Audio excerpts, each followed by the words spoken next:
Hermanos míos, que Dios los bendiga. Qué grata experiencia volver a estar en la presencia de Dios, en la comunión con ustedes.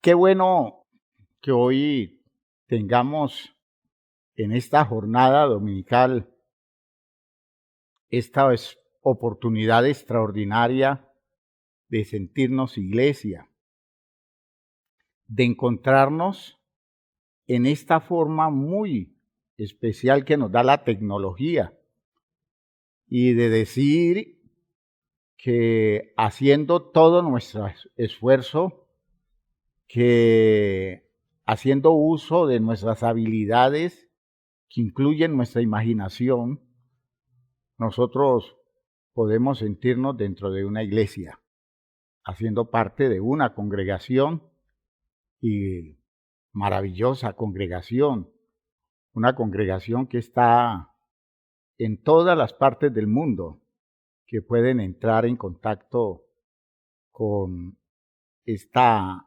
dimensión especial de la tecnología. El domingo pasado estuvimos hablando, como aportando algunas ideas alrededor de lo que nosotros definimos como el gran plan de Dios, que es la base de toda nuestra visión teológica sistemática, ¿no?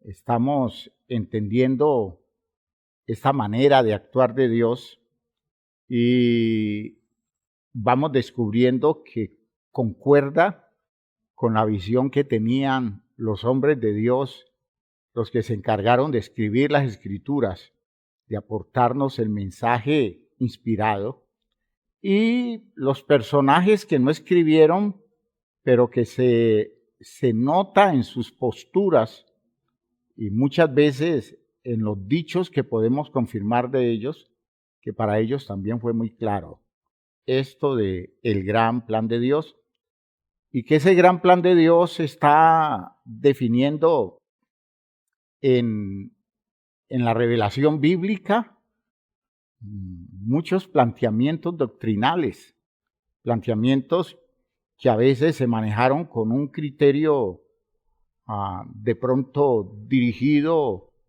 a cumplir con ciertas expectativas del orden social religioso de épocas, pero que hoy entendemos que para esa gente que vivió la experiencia de Dios, hablando de los hermanos de la iglesia primitiva, hablando de el mensaje que los profetas quisieron dar a entender, la claridad que ellos alcanzaron, nos evidencia que para ellos fue muy claro una forma de Dios hacer las cosas que daba seguridad, daba confianza y despertaba una motivación especial en aquellos que podían entrar en el secreto de esta verdad.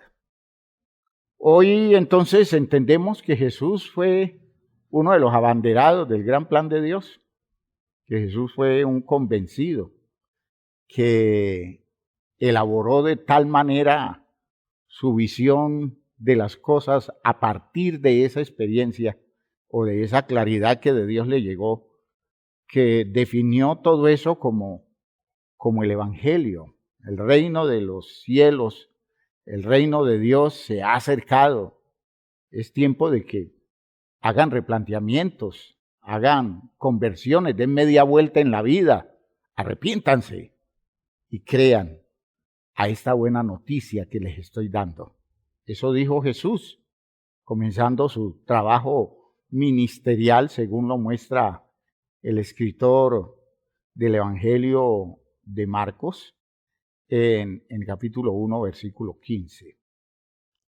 Jesús, entonces, entendemos que actuó en consonancia con esta idea y sobre eso vamos a hablar un poquito en esta mañana.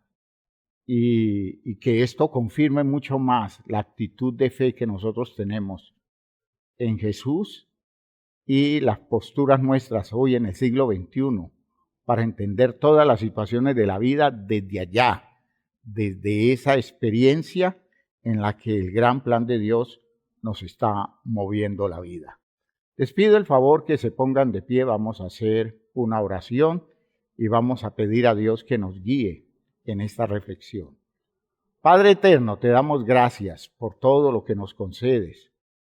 Gracias, Señor, por esta maravillosa ocasión en la que nos podemos encontrar como iglesia congregados alrededor del nombre de Jesucristo y en función de tu verdad revelada. Padre, gracias porque nos sentimos tu iglesia, nos sentimos tu pueblo, nos sentimos guardados y protegidos por ti, sostenidos por tu buena voluntad y sobre todas las cosas nos sentimos llenos de motivación porque tenemos promesas ciertas que nos hacen estar seguros de las cosas que esperamos, de todo aquello que confiamos en nosotros se va a dar. Así que en esa visión nos disponemos a recibir tu palabra de manera especial, que nos hable, que nos toque, que nos despierte, que nos motive y sobre todo, Señor, que nos levante de todas las condiciones de postración en las que nos podamos encontrar, porque la riqueza de tu verdad nos da impulso, nos da nuevas fuerzas y nos deja ver que tenemos un futuro digno, Señor, de personas privilegiadas. En el nombre glorioso de Jesucristo, guíanos entonces a lo largo de esta reflexión. Siéntense, hermanos, por favor. Podemos decir, hermanos míos, que Jesús es aquel que abre y perfecciona eficazmente el camino de la fe en el gran plan de Dios. Eficazmente en nosotros, ¿no? Ese camino de fe que el gran plan de Dios despierta porque Jesús nos lo hizo cercano. Hay un texto en Hebreos, en el capítulo 12, Hebreos capítulo 12, que podemos usar como introductorio, texto de entrada a la reflexión, Hebreos 12, que nosotros pudiéramos decir, pensando en los 3 primeros versículos del capítulo 12 de Hebreos, como en cierta ocasión estudiábamos en la materia de estudio bíblico 2, cuando hablábamos de la narrativa bíblica, decíamos que ciertos textos de la Biblia, la forma como se distribuyen a través de capítulos y versículos, no hacen justicia al orden que uno intuye quisieron dar los escritores. Y a mí me parece que ese capítulo de la fe, capítulo que debió comenzarse, capítulo de la fe que es el capítulo 11 de Hebreos, debió comenzarse en Hebreos 10, puede ser a partir del versículo 26, o puede ser un poquito más adelante, pero incluye esos versículos del capítulo 10, incluye el capítulo 11, y podría pensar que hasta el versículo 3 del capítulo 12 la idea no se concluye. O sea que estos primeros versículos del capítulo 12 de Hebreos son la conclusión del capítulo 11, ¿no? Y es bueno que lo veamos así, porque de fondo allá va la idea. Cómo se nos quiere mostrar que todos esos personajes del Antiguo Testamento que se identificaron como creyentes, que fueron hombres y mujeres de fe, esas personas realmente tienen su punto culminante en el desarrollo de la visión de fe de la vida en Jesús. Y que nosotros no solo tenemos entonces el ejemplo y la riqueza de la experiencia de creyentes maravillosos en todos esos personajes del Antiguo Testamento, sino que nosotros tenemos la oportunidad más cercana de Jesús, que se convierte en el modelo de nuestra fe, en el guía, en el maestro, en la persona en la cual nosotros ponemos los ojos y aprendiendo a ver las cosas como Él las ve, descubrir que nos vamos convirtiendo en personas que desarrollan una poderosa, suficiente, auténtica fe para salvación. Y eso es muy interesante porque tiene confirmación en las Escrituras. Vamos a ver, por ejemplo, los versículos citados, capítulo 12 de Hebreos. Leamos hasta el versículo 3. Podríamos leer el 4 también, pero la base son esos 3 versículos fundamentales. Dice, por tanto, nosotros también, teniendo en derredor nuestro tan grande nube de testigos, despojémonos de todo peso y del pecado que nos asedia y corramos con paciencia la carrera que tenemos por delante, puesto los ojos en Jesús, el autor y consumador de la fe, el cual, por el gozo puesto delante de él, sufrió la cruz, menospreciando el oprobio, y se sentó a la diestra del trono de Dios. Considerad a aquel que sufrió tal contradicción de pecadores contra sí mismo, para que vuestro ánimo no se canse hasta desmayar. Porque aún no habéis resistido hasta la sangre, es decir, hasta la muerte, combatiendo contra el pecado. Piensen ustedes que el apóstol o el escritor a los hebreos, ya iba a decir el apóstol Pablo, porque siempre insisto que nadie sabe quién escribió la carta, pero muchos se la atribuyen al espíritu de Pablo, a la forma de pensar de Pablo, pero no vamos a entrar en esa idea. Pero el escritor a los hebreos está mostrándonos algo muy interesante, y es que Jesús debe ser alguien que a nosotros nos enseñe a ver con ojos de fe la propuesta existencial que recibimos de parte de Dios. Porque en esa forma de ver las cosas, en esa forma de vivir que tuvo Él, está la base de un conocimiento, de una experiencia, de una práctica de la fe que produce un efecto muy saludable, al punto que puede decirse es una cosa que tiene la garantía del éxito porque se sentó a la diestra del poder de Dios, ¿ya? A la diestra del trono de Dios. ¿Cómo Jesús entendió la revelación de Dios? ¿Cómo construyó su vida alrededor de la enorme e insuperable dimensión de esta revelación? ¿Cómo tomó decisiones definitivas, sostenido en la confianza y en la garantía a que esta revelación a él le daba?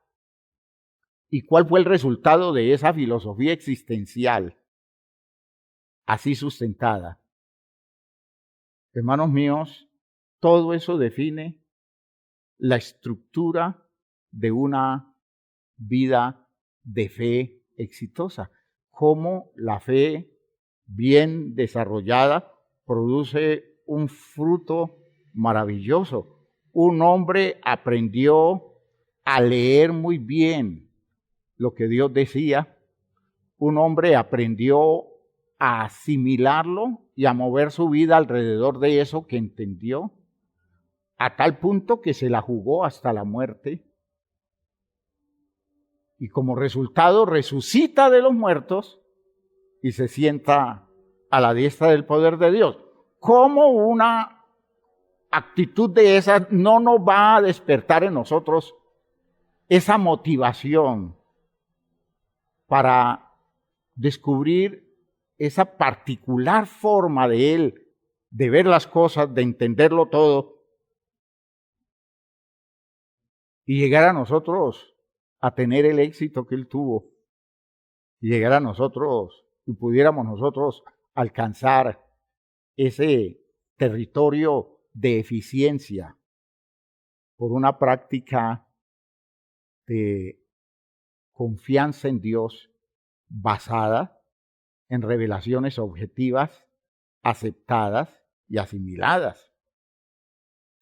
Todo esto asimilado por nosotros los creyentes, eso establece el fundamento de nuestra fe, y así como Él tuvo éxito, nosotros podamos tomar decisiones e impulsarnos a la vida confiados en esos felices resultados que tuvo Jesús.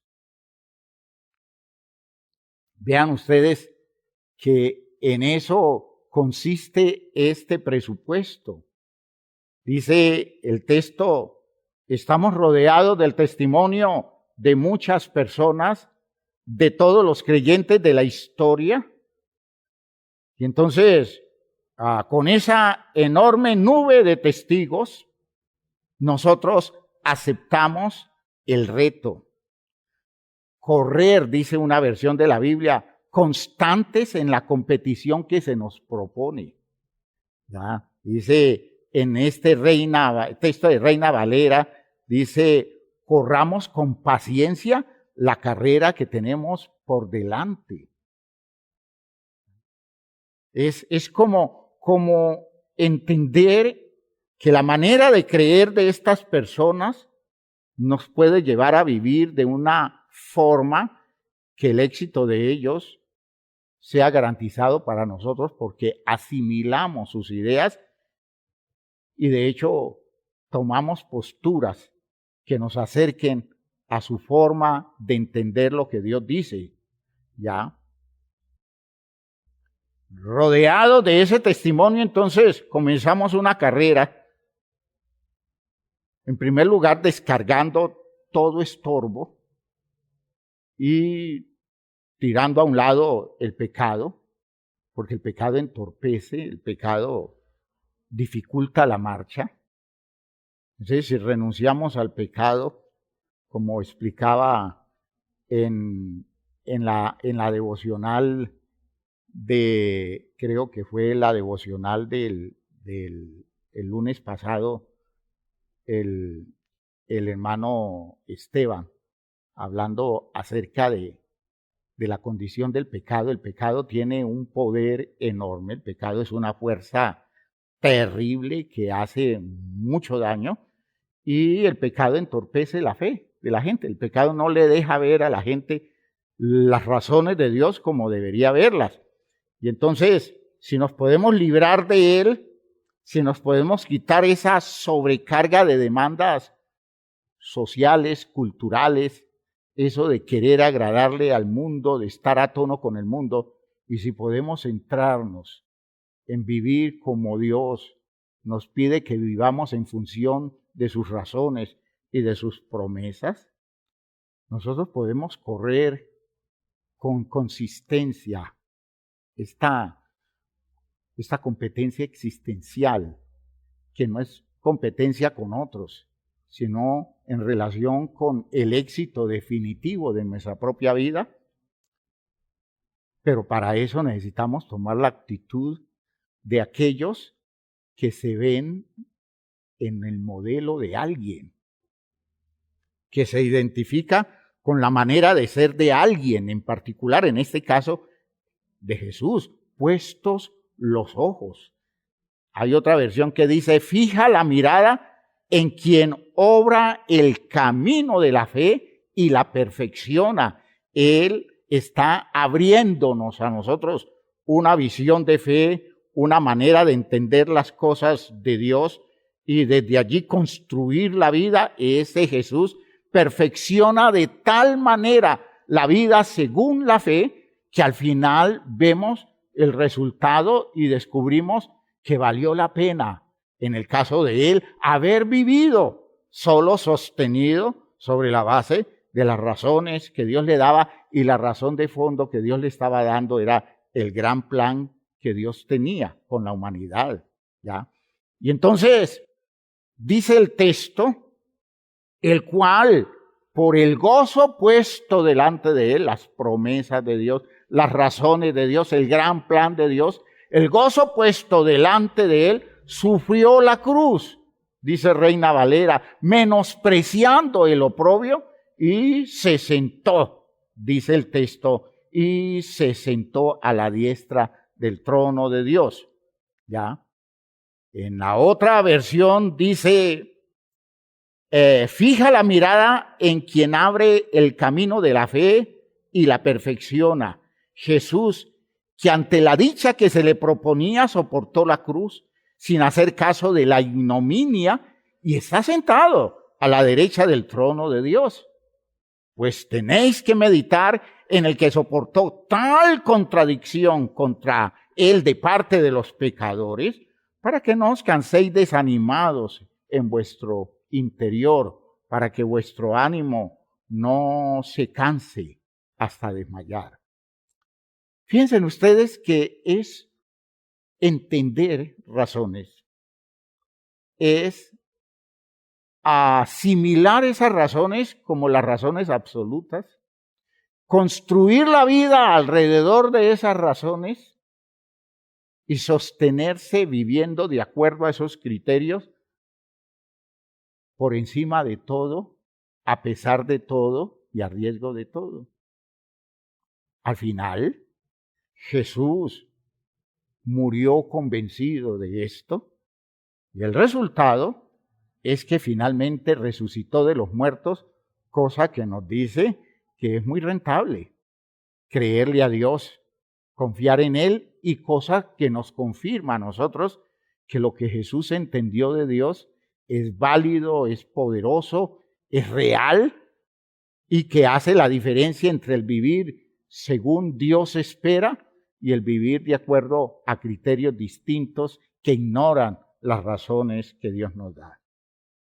Esa es la razón por la que nosotros descubrimos que Pablo nos deja ver que hay que aprender a desarrollar fe escuchando el mensaje de la vida de Jesús.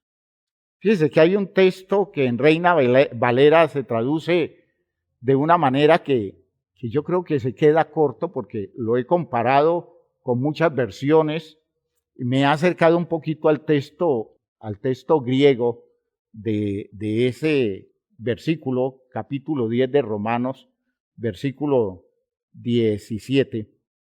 Y me he sorprendido al descubrir que en Reina Valera se generaliza el término. En el texto de Romanos 10, versículo 17, en Reina Valera dice, así que la fe es por el oír, y el oír por la palabra de Dios. Y entonces uno se pone a ver esa traducción y la traducción deja cosas como no muy claras, porque esa expresión y el oír por la palabra de Dios, ni siquiera como traducción nos da a entender que lo que se tiene que oír es la palabra. En otras versiones, uso aquí una versión, la versión de una Biblia que se llama Biblia Cantera a Iglesias, y uso también la versión de la Biblia que se define como Nueva Versión Internacional, y se identifican en esa idea. Fíjense que al traducir eso de la fe viene por el oír y el oír por la palabra de Dios, ellos lo dicen es, por tanto, la fe depende del mensaje que se oye. Y esa es una idea muy interesante. Porque ¿qué tipo de fe desarrollo yo? Depende de lo que yo haya escuchado. Depende de la claridad de lo que yo he recibido. Si a mí me han llenado la cabeza de ideas que no tienen todo el peso de la revelación de Dios y me llenan la vida con argumentos muchas veces fantasiosos, a veces argumentos más de cultura humana que de revelación divina, pues mi idea de fe se construye alrededor de eso. Y yo puedo decir, esas son las razones de la palabra de Dios, porque eso fue lo que me dieron en la iglesia. Y uno ve la gente en las organizaciones religiosas sosteniéndose con unos criterios de fe que no tienen que ver con las razones que Dios enseña, pero ellos creen mucho en todo eso. Y entonces elaboran a veces creencias supersticiosas, elaboran a veces creencias que uno dice son fantasiosas, pero cuando uno va a ver por qué lo hacen, es porque les han enseñado cosas, les dieron un mensaje que les estimuló la visión religiosa, su perspectiva de Dios, de una forma tan equivocada que lograron construir lo que podían construir con los elementos que les entregaron. ¿Ya?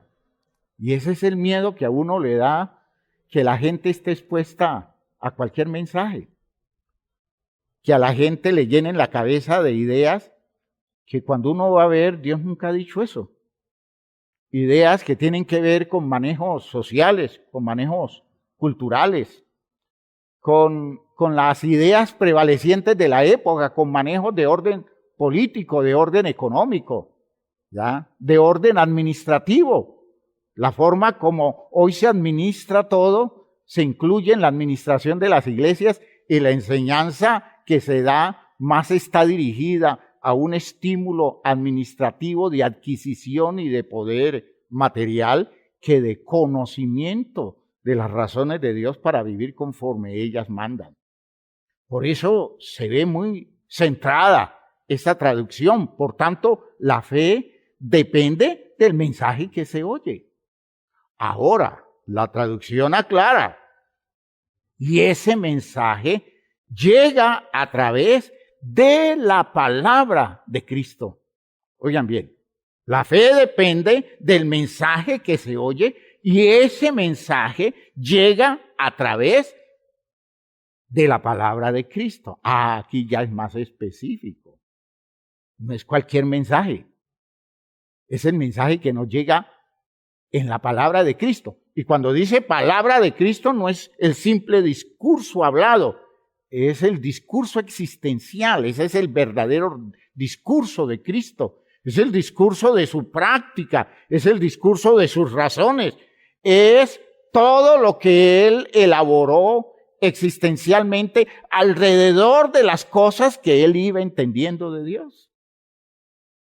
Y entonces Él fue construyendo su edificio de fe, pero no basado ni siquiera en los argumentos de sus líderes religiosos en la fe judía, sino que se fue directamente a la Escritura y escuchó a los profetas y escuchó el mensaje de Moisés y se metió él a hacer el análisis de fondo Y entonces este Jesús construye una manera de vivir y de pensar con la claridad que él adquiere, y esa claridad lo lleva a ser absolutamente consecuente con lo que Dios le manda, y llega a ser tan obediente que el Padre lo reconoce como el Hijo que hace todo lo que él le pide.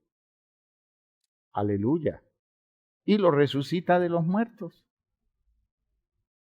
De modo que cuando vemos la experiencia de Jesús, tenemos que decir que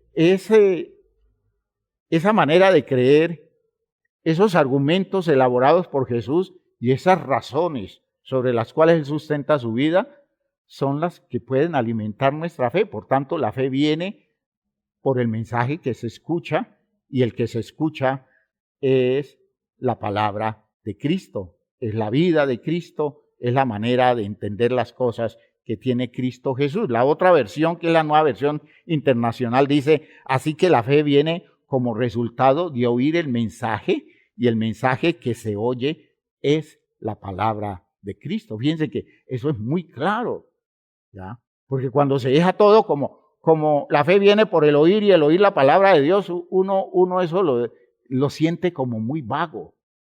Pero es que aquí la fe es por uno ver la vida de un hombre, la actitud de un hombre que le cree a Dios, actúa consecuente con eso que le cree a Dios, y tiene un resultado extraordinario que hoy nos nutre la esperanza y nos llena el corazón de confianza en el futuro de lo que esperamos.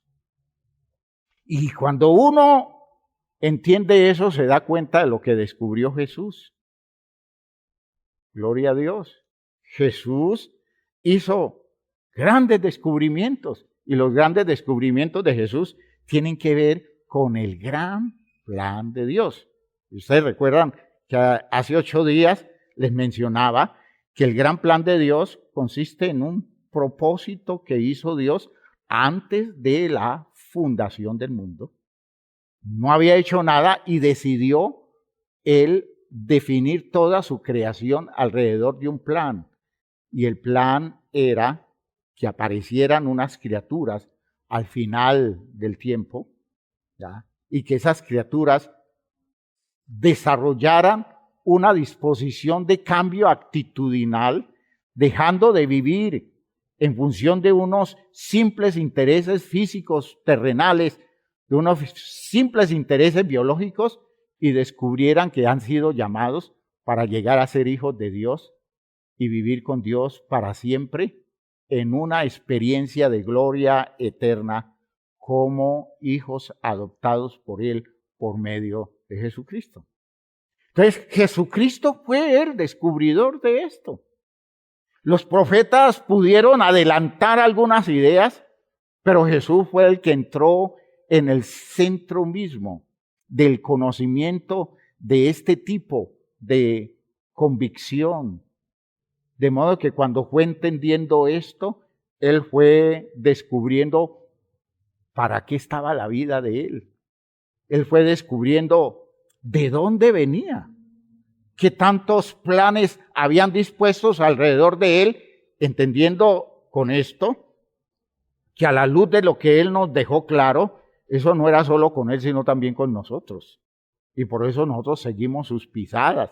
Y por eso nosotros tenemos la fe que él tuvo.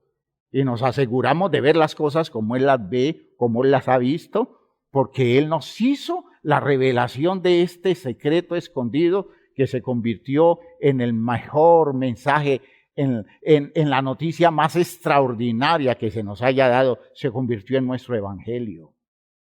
Y vean ustedes que ese descubrimiento lo llevó a entender el gran plan de Dios, y Jesús se movió sustentado en ese presupuesto.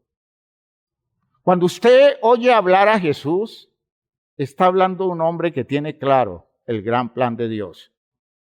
Si usted lee, por ejemplo, lo que dice Juan 17, el Evangelio de Juan, capítulo 17.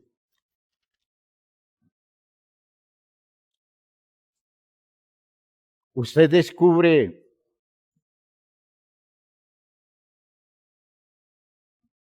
que según ese texto, Jesús tiene claro su procedencia, pero tiene claro su procedencia en el presupuesto de Dios. Jesús tiene claro que Él viene de un plan que Dios tiene y viene en función de unas posibilidades que le da ese plan. Y que por tanto la existencia de Él era una cosa real en Dios. Que Dios pensó en Él y luego nos dice que pensando en Él, también pensó en nosotros. Jesús entonces nos revela a través de una actitud de fe, fíjense ustedes, entiende esto y con eso construye una confianza y comienza a elaborar una visión de su origen, de su pasado, que no tiene que ver con un pasado desde el punto de vista de una existencia como alguien que está viviendo allá porque no se podría entender de esa forma en la idea de un hombre que está descubriendo propósitos de Dios y que está descubriendo el gran plan de Dios. Lo que Jesús descubre es que Él estaba en Dios y estaba con Dios, como leíamos en Juan en el capítulo 1, los primeros versículos, ¿ya? Ustedes van a entender que para Jesús era muy real eso de que cuando Dios estaba solo, Dios pensó en Él, Dios pensó en nosotros. Y por eso, teológicamente, que no literalmente, porque el texto de Juan 17 solo tiene sentido teológico, está hablándose de una oración que hizo Jesús por los suyos, y lo que está haciendo Juan es dejar claro una postura teológica acerca de la grandeza del presupuesto de Dios con Jesús, que luego se expresó en la iglesia y se perfeccionó en la salvación de cada uno de nosotros. Y por eso dice en el versículo 5, o leo del versículo 4, yo te he glorificado en la tierra, he acabado la obra que me diste que hiciese. Ahora pues, Padre, glorifícame tú al lado tuyo con aquella gloria que tuve contigo antes que el mundo fuese. Cuando usted lee ese texto y lo deja literal, usted da a entender, es decir, literalmente el texto da a entender que Jesús vivió con el Padre una gloria coexistiendo los dos, y esa es la base de una doctrina que tradicionalmente se acepta.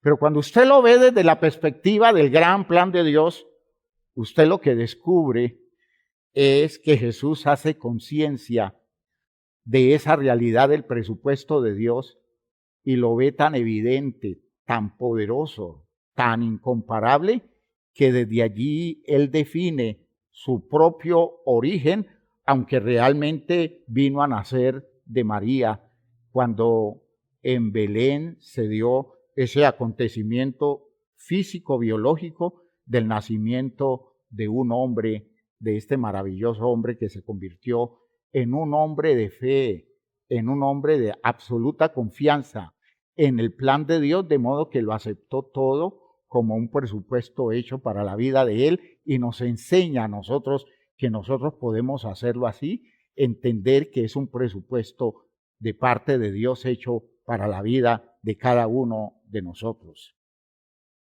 Fíjense ustedes que en el versículo 24 de la Biblia, de ese capítulo, versículo 24, la idea se complementa para llevarnos a entender que se está refiriendo a una experiencia de fe, a una visión de fe. Dice el versículo 24, Padre, aquellos que me has dado, está refiriendo a sus discípulos, quiero que donde yo estoy, fíjese que aquí no está diciendo de manera futurista, donde yo esté.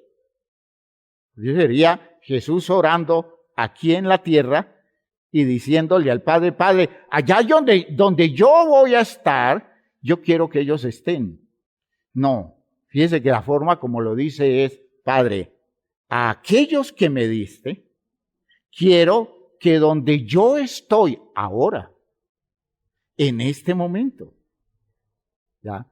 Y fíjese que eso es un estar que no indica un lugar, una condición de presencia en un lugar, sino un estar en un nivel de convicción, en un nivel de confianza, en un nivel de fe. Que ellos puedan estar donde yo estoy. En otras palabras, que ellos puedan ver lo que yo veo, que ellos puedan entender lo que yo entiendo. Y desde allí establezcan su relación contigo. Dice, Padre, aquellos que me has dado, quiero que donde yo estoy, también ellos estén conmigo, para que vean, aleluya, vean mi gloria que me has dado. Vean mi gloria que me has dado, porque me has amado desde antes de la fundación del mundo. Fíjese que se está refiriendo a una gloria dada como presupuesto en un amor que se expresa desde antes de la fundación del mundo, no en la presencia de Jesús desde antes de la fundación del mundo como una realidad de Jesús antes de la fundación del mundo, sino como la realidad del presupuesto de Dios, de la mente de Dios, del plan de Dios, que ya de antemano estableció una condición gloriosa para el creyente que le acepte su presupuesto en el gran plan que Él tiene. Gloria a Dios, gloria a Dios. En el versículo 25, Él va complementando la idea y dice, Padre justo, el mundo no te ha conocido, pero yo te he conocido. Y estos han conocido que tú me enviaste. Es decir, que yo estoy aquí como una expresión de una disposición de parte tuya. Y les he dado a conocer tu nombre. Es decir, tu grandeza, tu propósito, tu prestigio, tu honra, tu poder. Les he dado a conocer tu nombre y lo daré a conocer aún. Es decir, todavía tengo mucho que decirles para que el amor con que me has amado esté en ellos y yo en ellos. Fíjense ustedes que es una revelación de amor, un descubrimiento de un amor que está determinado de antemano. Por tanto, cuando Jesús dice, glorifícame al lado tuyo con aquella gloria que tuve contigo antes que el mundo fuese, lo que está diciendo, yo sé, Padre, que mi existencia que hoy tengo estaba dispuesta en ti amorosamente y he disfrutado en el corazón tuyo, al lado tuyo, acompañándote todo el tiempo como una disposición del anhelo tuyo, de modo que si estoy aquí, soy el fruto de tu anhelo, soy el producto de tu disposición, de tu acción, de tu plan, de tu programa amoroso, porque yo estoy aquí porque me has amado siempre. Aleluya. Y hermanos míos, eso es otra manera de vivir.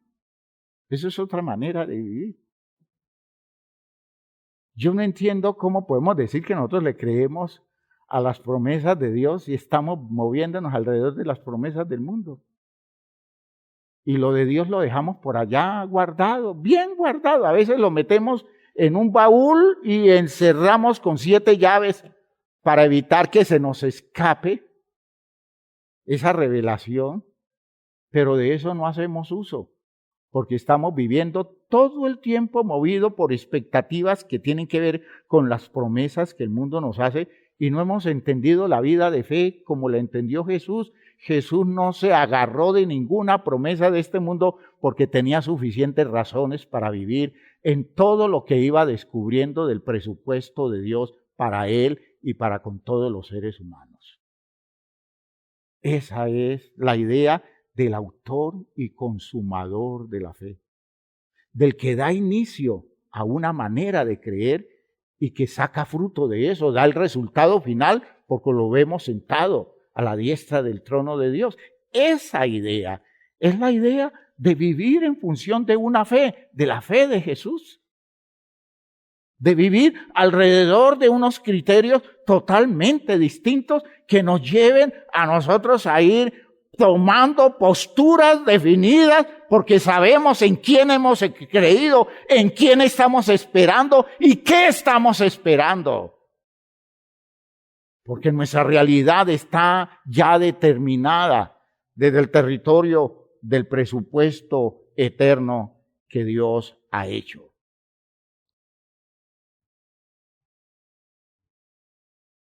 Cuando uno entiende esto, se va encontrando con una cantidad de textos. Por ejemplo, la iglesia primitiva cantaba esto.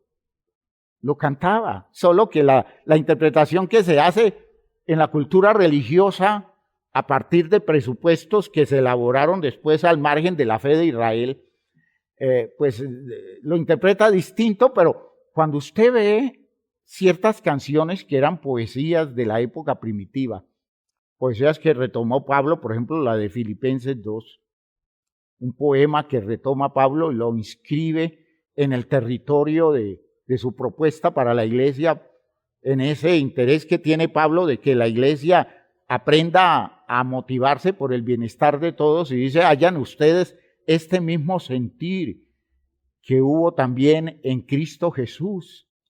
Y ustedes ven en Filipenses capítulo 2, Filipenses capítulo 2, que esa idea entona con todo esto del presupuesto del gran plan de Dios. ¿Ya? La iglesia habla en una canción, y canción es poesía, y poesía es figurado, es un mensaje figurado. Yo no puedo literalizar la expresión de una canción, yo no puedo literalizar un poema, porque precisamente allí está la riqueza del sentido del poema, su sentido figurado, a veces sus grandes metáforas que enseñan mucho más que lo literal. Entonces, cuando usted se enfrenta a ese texto, usted comienza a leer un poema que es una canción primitiva, y usted lo lee en las versiones de la Biblia donde la poesía se escribe en forma de versos. Usted descubre que a partir del versículo 6, la forma como está escrito el texto son versos que están indicando un señalamiento de márgenes distintas del resto del texto, que es prosa, ¿ya? Entonces, en el poema se inicia en el versículo 6. Dice, el cual, siendo en forma de Dios, ya, siendo o existiendo en forma de Dios, ya, morfei en griego, haciendo referencia a la forma, ya, a la forma de Dios, una condición que lo asemeja a Dios. Pero cuando dice en forma de Dios, allí no está diciendo que Él es el mismo Dios, pero sí existe en la dimensión de Dios, sí existe en el presupuesto divino, sí es real su existencia en el plan que Dios tiene. Y pudiéramos decir, como de Jesús, de cualquier creyente, antes de nacer nosotros a este mundo, en el programa de Dios con la humanidad, nosotros existimos en Dios en la forma de un pensamiento de Dios, en la forma de una manera de Dios ver las cosas, de entenderlas, de programarlas y de llevarlas a cabo hasta que apareciera el elemento físico de nuestra existencia que da cumplimiento a lo que pensó Dios, a lo que dispuso, a lo que elaboró. Nosotros lo diríamos en los términos humanos, a lo que soñó. Los soñadores somos nosotros. Dios no sueña, Dios planifica. ¿Ya? Dios desarrolla ideas y las ideas las cumple, de modo que todos nosotros, a partir de Jesús, nosotros como seres humanos, por la convicción que nos da la fe de la iglesia, aprendiendo esto de Jesús, entendemos nosotros que nuestro origen es un origen en forma de Dios, con un presupuesto de Dios, con una idea de la mente de Dios. Él, siendo en forma de Dios, ya no estimó un tesoro aprovechable eso de ser igual a Dios.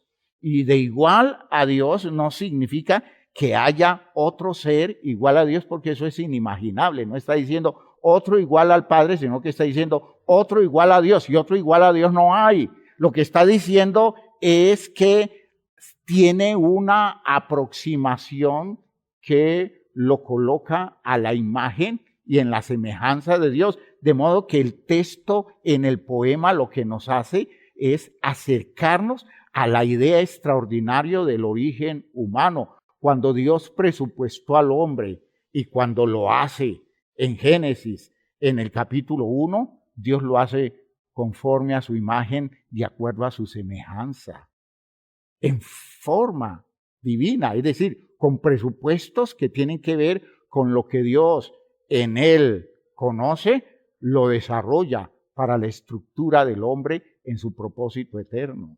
Y entonces vamos descubriendo que lo que Jesús y la iglesia entendió es que el presupuesto de Dios para Cristo, el presupuesto de Dios para nosotros, estaba establecido desde antes de la fundación del mundo, y que todo esto nos identifica con la idea de una fe de Cristo Jesús que lo lleva a él a entender que se tiene que mover en la vida para dar cumplimiento exacto a eso que Dios decidió, eso que Dios presupuestó con la vida de él. En el espíritu del gran plan de Dios se entiende la claridad de la iglesia en un texto maravilloso que nos va a llevar a entender todas estas cosas que nos demuestran que el gran plan de Dios está claro para la iglesia primitiva. En la carta a los Hebreos, abran sus Biblias en la carta a los Hebreos, en el capítulo 2. Fíjense ustedes que está hablando de un presupuesto de Dios, de un programa hecho por Dios de antemano. Leamos desde el versículo 5. Dice, porque no sujetó a los ángeles el mundo venidero, acerca del cual estamos hablando. Dios no planificó un proyecto eterno en donde en el centro estuvieran los ángeles, sino que en el centro estaban los hombres, los seres humanos. Por eso dice el versículo 6, pero alguien testificó en cierto lugar diciendo, ¿qué es el hombre? Para que te acuerdes de él. ¿Se acuerdan de ese texto? Salmo número 8. ¿Qué es el hombre para que te acuerdes de él? ¿O el hijo del hombre para que le visites? Le hiciste un poco menor que los ángeles. La versión más cercana al original dice un poco menor que un Dios. Pero no importa la traducción. lo coronaste de gloria y de honra y le pusiste sobre las obras de tus manos. Todo lo sujetaste bajo sus pies. Alguien testificó en cierto lugar diciendo, ¿qué es el hombre? Porque los ángeles son más grandes. Los ángeles tienen dignidad, tienen poder y encajarían muy bien en un mundo eterno donde ellos se convirtieran en el fondo mismo de ese mundo eterno. Pero no fue con ellos, fue con estos que los hizo con un origen tan pequeño, pero con un destino tan grande. Porque en cuanto le sujetó todas las cosas, hablando de a ese hombre que le sujetó todas las cosas, Dios, nada dejó que no sea sujeto a él, pero todavía no vemos que todas las cosas le sean sujetas al hombre. Pero vemos a aquel que fue hecho un poco menor que los ángeles. Aleluya. ¿A quién vemos? A Jesús. Pero ya no lo vemos como ese ser humano, sino como un ser ya glorificado que está dando testimonio de la grandeza del propósito con el cual Dios estableció su plan para él, a Jesús, coronado de gloria y de honra a causa del padecimiento de la muerte, es decir, tuvo que morir, para que por la gracia de Dios gustase la muerte por todos, porque convenía a aquel por cuya causa son todas las cosas. ¿Quién? ¿A quién le convenía? A Dios, por cuya causa son todas las cosas y por quien todas las cosas subsisten. ¿Por quién? Por Dios. Que habiendo de llevar muchos hijos a la gloria, perfeccionase por aflicciones al autor de la salvación de ellos. Porque el que santifica, que es Jesús, y los que son santificados, que somos nosotros, de uno son todos, todos le pertenecemos a Dios, por lo cual no se avergüenza de llamarlos hermanos. Jesús nos ve como sus hermanos porque nos identifica con una paternidad que es la de Dios. Por tanto, nos ve metido en el mismo presupuesto del plan de Dios con Él y nos deja ver que el plan no era solo con Él, sino con todos nosotros. Diciendo, anunciaré a mis hermanos tu nombre, en medio de la congregación te alabaré. Y otra vez, yo confiaré en Él. Y de nuevo, he aquí yo y los hijos que Dios me dio. He aquí yo y los creyentes que viven conforme a la fe que yo tengo. Y por eso dice así, que por cuanto los hijos participaron de carne y sangre, es decir, eran hijos, presupuestados como hijos, para vivir eternamente con Él, con una naturaleza superior a la naturaleza biológica que se iba a quedar aquí como una condición insuficiente para heredar la vida eterna. La carne y la sangre no heredan la eternidad. Sin embargo, Dios nos hizo participar de carne y sangre. Aleluya. A toda la especie humana. Uno se pregunta a Dios por qué tenía que dar toda esa vuelta. ¿Por qué no nos hizo de una vez con las virtudes de los hijos de Él? Porque es su sabiduría de ir cumpliendo en nosotros un plan eterno que comenzaba con una creación de la cual salimos para regresar convertidos en verdaderos hijos de Dios. Así que por cuanto los hijos participaron de carne y sangre, Él también participó de lo mismo para destruir. Era el objetivo, destruir por medio de la muerte al que tenía el imperio de la muerte, esto es, al diablo, y librar a todos los que por el temor de la muerte estaban durante toda la vida sometidos, sujetos a servidumbre, esclavos de un miedo a la muerte, cuando la muerte no hace parte o no es inconveniente alguno para el presupuesto eterno de Dios, porque Dios nos hizo para renacer, para una esperanza viva por la resurrección de Jesucristo de medio de los muertos. Dios nos hizo para vivir eternamente, de modo que si la muerte se aparece en el camino, la muerte no es un estorbo. Así que el diablo ya no tiene derecho a poder ostentar el imperio de la muerte y decir que con eso nos somete y nos reduce al miedo y al temor, porque nosotros estamos creyendo en un presupuesto eterno que nos enseñó a ver por la fe el Señor Jesucristo. ¡Aleluya! Así que por cuanto los hijos participaron de carne y sangre, él también participó de lo mismo como otro de los hijos, como uno de los hijos, como un ser humano que nace de la condición natural que todos deben nacer, para destruir por medio de la muerte, a través de la muerte, al que tenía el imperio de la muerte, esto es, al diablo, y librar a todos los que por el temor de la muerte estaban durante toda la vida sujetos a servidumbre, porque ciertamente no socorrió a los ángeles. Él no está buscando la redención de ángeles, sino que socorrió a la descendencia de Abraham, que no son todos los seres humanos como seres humanos porque son seres humanos, son los seres humanos que creen. No es la descendencia de Adán, es la descendencia de Abraham.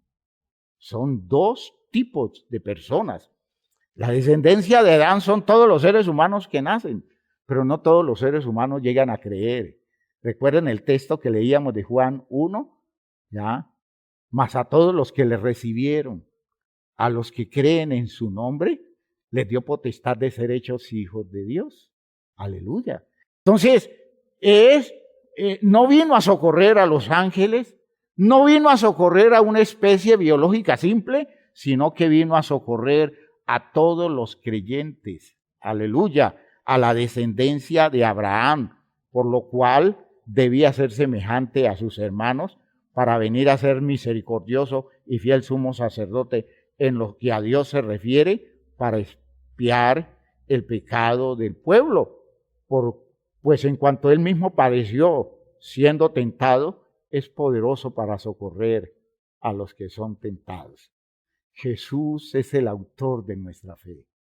Y Jesús concluye una manera de creer de la persona humana con esa victoria, esa poderosa victoria que lo sienta a la diestra de Dios y lo convierte en Señor de todo lo que existe. Un ser humano que es Señor, un ser humano que es nuestro hermano mayor y que nos abre el cielo a nosotros para seguir viviendo sostenidos en la esperanza que da vivir en la forma como Jesús creyó. El objetivo de todo esto, cuando lo vemos en Jesús, cuando entendemos lo que Jesús logró descubrir aquí, podemos decir que cuando Jesús entiende todo esto, ve su vida no en el esplendor con el que Dios la gestó, cuando lo trajo a través de María, sino en el esplendor que Dios lo pensó, en la gloria que Dios determinó de antemano. No cuando nace de María, sino cuando nace en el pensamiento de Dios, en la propuesta original de Dios, ¿ya? En esa visión que termina por ser la manera como Jesús entiende la conclusión de la obra de Dios que se da cuando Él nace de María y comienza a descubrir todo un plan que Dios tiene con su vida. Jesús sabe que viene de la predisposición amorosa de Dios. Jesús sabe que viene de las entrañas de Dios. Que Jesús viene, Él sabe que viene desde antes de la fundación del mundo. Por eso Jesús menospreció el oprobio y soportó toda la contradicción que representaban los hombres que funcionaban en sus intereses pecaminosos, en sus intereses malignos, en sus intereses desubicados. Él se enfrentó a todo eso porque él se estaba moviendo por razones superiores, las razones que le dieron la gloria, que lo sentaron en el trono, que lo hizo Señor del cielo y de la tierra. El objetivo del Nuevo Testamento es que desde el discurso existencial de Jesús, todas las personas construyan su fe entendiendo que para ellos es lo que Jesús descubrió y que le valió la diestra del Padre. Somos de la fe de Jesús, hermanos míos, salvos por su manera de creer. Por eso la fe viene por el mensaje que se escucha, y el mensaje que escuchamos es la palabra de Cristo, es la versión de Cristo, es la interpretación que Cristo está haciendo del presupuesto de Dios. No es creer cualquier cosa o creer de cualquier manera, es una fe fundamentada en una experiencia existencial que aporta el derecho eterno que Dios ha dispuesto para nosotros. Y entonces citamos para finalizar la frase del apóstol Pablo en Efesios capítulo 1, versículo 3. Bendito el Dios y Padre de nuestro Señor Jesucristo, que nos hizo, ¿cómo dice? Bendito el Dios y Padre de nuestro Señor Jesucristo, que nos hizo renacer para una esperanza viva. No, estoy citando, es Primera de Pedro. Efesios 1:3. Bendito el Dios y Padre de nuestro Señor Jesucristo, que nos bendijo con toda bendición espiritual en los lugares celestiales con Cristo. Ya. Y dice él, según nos escogió en él. ¿Cuándo? Antes de la fundación del mundo, para que fuésemos santos y sin mancha delante de él en amor, habiéndonos predestinados para ser adoptados hijos suyos por medio de Jesucristo, según el puro afecto de su voluntad. Por favor, entienda que nos estamos enfrentando a una forma de creer que tiene que ver con lo de Jesús. Así que moviéndonos en el mundo, pongamos los ojos en Jesús y aprendamos a construir una manera de entender las cosas desde donde Jesús lo entendió, lo desarrolló, lo perfeccionó y nos abrió un camino maravilloso que hoy nos deja ver que como Jesús lo hizo vale la pena. Por eso la invitación que le estoy haciendo a la iglesia es construir fe oyendo a Jesús, entendiendo la interpretación que hace Jesús. No Jesús diciendo, es que yo soy el mismo Padre. No es Jesús diciendo, es que yo soy Dios.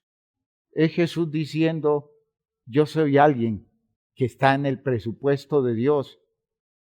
Soy alguien escogido por Dios desde antes de la fundación del mundo para existir conforme a las razones eternas que Él dispuso, porque Él dispuso tener unos hijos y yo soy un hijo de Él.